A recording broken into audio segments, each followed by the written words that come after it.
আমার আজকের recipe chicken কষা। প্রথমে আমি সর্ষের তেল নিয়েছিলাম, তারপর পেঁয়াজগুলো ছোটো ছোটো করে কেটে তেল গরম হয়ে যাওয়ার পরে দিয়েছিলাম, আর সাদা জিরে আর তেজপাতা ফোড়ন দিয়েছিলাম।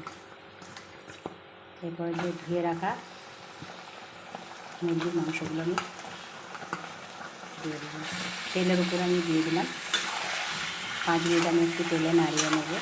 মুরগির যে একটা গন্ধ থাকে, তেলে অনেক ভেজে নিলে গন্ধটা চলে যায়, আর খেতেও খুব স্বাদ হয়। আমি উপর থেকে ক্যাপসিকাম দিয়ে দিয়েছি। আমি বেটে রাখা আদা রসুন পেস্টটা দিয়ে দিলাম, আর কিছুটা চাল মগজ দিয়েছিলাম, গুঁড়ো হলুদ দিয়ে ধনে গুঁড়ো, আর দিলাম লঙ্কা গুঁড়ো। ওপর থেকে নুন দিয়ে দিলাম, দিয়ে সমস্ত কিছু দিয়ে ভালো করে আমি কষিয়ে নেবো যতক্ষণ না তেল ছাড়ে মশলা থেকে। আমার চিকেনটা কষা হয়ে গেছে, এবার আমি জল দিয়ে দেবো।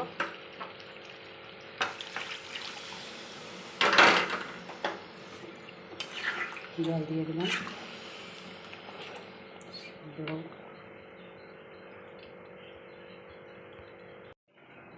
ঝোল দিয়ে দিয়েছি, ফুটুক, ভালো করে সিদ্ধ হোক ততক্ষণ। আমার লাল লাল চিকেন কষা হয়ে গেছে, আমি গ্যাসটা অফ করে দিলাম। এবার একটা জায়গার মধ্যে আমি ঢেলে নেব, ঢেলে তোমাদের দেখাচ্ছি।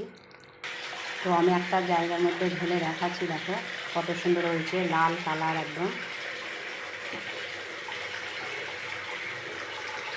তো আমার এই রান্নার রেসিপিটা চিকেনের যদি ভালো লেগে থাকে তো অবশ্যই তোমরা একটা লাইক কমেন্ট শেয়ার দিয়ে পাশে থাকবে, আর আমার ইউটিউব চ্যানেলটা সাবস্ক্রাইব করে দেবে, যাতে নতুন ভিডিও আসলে তোমাদের কাছে আগে চলে আসে।